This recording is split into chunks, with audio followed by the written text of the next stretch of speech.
interview, so we'll keep watching these clips until that interview is ready. But Chronicler, take me through at least, the opening of this. This was game one, and I just hear Impact's voice in my head saying, I watched my VODs, I wasn't playing very good, so I just decided to play better. That is a direct quote from Impact in an interview, by the way. And I'd argue that this was the last time that this series felt close, which is kind of insane to talk about. But this was where it felt like there was an actual turning point for Mad Lions, which didn't even end up coming to fruition.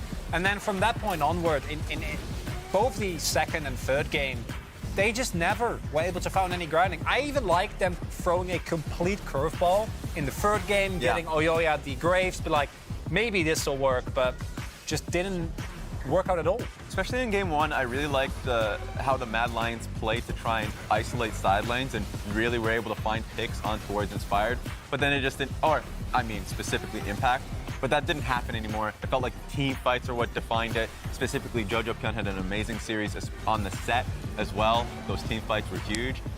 The real shout outs for me, yes, it was everyone on Evil Genius's roster will have a play in which they can say they were the reason why they ended up winning the series. I was really impressed with Kaori and his team fighting. That one was, for me, the biggest W. Yeah, I'd agree, because Kaori, his laning phase we'd seen had been sufficient within the context of play-ins, but I was very worried that if Mad was able to maybe catch him off guard, especially with some of the drafts where there wasn't that much peel available for him. Yeah. But that didn't end up being a problem at all. He held himself